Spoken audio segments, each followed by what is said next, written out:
முதல் 7 வயசு ஒரே விளையாட்டு அப்படின்னாங்க பெருமானார், வேற எதையும் செய்ய விடக்கூடாது.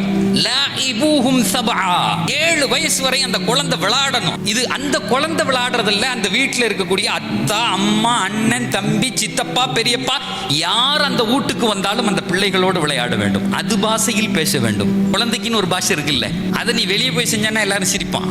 கண்ணுங்கணும், மணியங்கணும், அது கூட இது குதிரை ஓட்டி பார்க்கணும், யானை ஓட்டி பார்க்கணும். ஒரு முஸ்லிமின் மீது கடமை என்கிறது குர்ஆன். இப்படி விளையாடும் போது நினைக்கணும், குர்ஆனுடைய கடமையை நான் செய்கிறேன். இப்படி தூக்குறது இல்லை பிள்ளைய, கொஞ்சம் நுங்குனாங்க. குர்ஆன் சொல்லுகிறது. போன வாரம் எங்க கல்லூரியில ஒரு வேல்யூ பேஸ்ட் எஜுகேஷன், ஒரு கல்வின்னா தரமான கல்வி எது அப்படிங்கிறத பத்தி பேசுறதுக்கு ஒரு டாக்டரை கூப்பிட்டு வந்தாங்க. ஒரு பெரிய ஒரு நரம்பியல் நிபுணர், திருச்சியில பிஸியான ஆள்.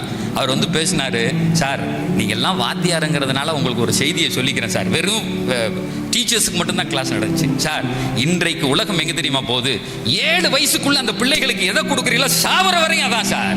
7 வயசுக்குள்ள அந்த பிள்ளைக்கு நீ கொடுக்கல, அதுக்கு மேல நீ தலைகளாலும் தர முடியாது சார். 7 வயசுக்குள்ள உங்க பிள்ளை எங்க போகணுங்கிறத முடிவு பண்ணி உள்ள திணிச்சிருங்க சார். இன்றைக்கு இதை நோக்கித்தான் இன்றைக்கு அது நகருகிறது அப்படின்னு சொல்லிட்டு அவர் சொல்றாரு. ஒரு நரம்பியல் நிபுணராக இருக்கக்கூடிய காரணத்தினால் நான் சொல்றேன், அது வரையும் தான் உள்வாங்கும் திறன் இருக்கிறது. வயசுக்கு மேல போயிடுச்சுன்னா மண்டை மாறிடுங்கிறார் திருக்குரான் சொல்லுகிறது.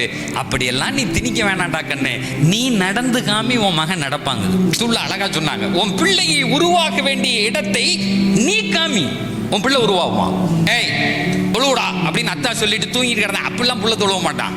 முதல்ல நீ தொழுவ போகணும். பிள்ளை தானா பின்னாடியே வருவான்.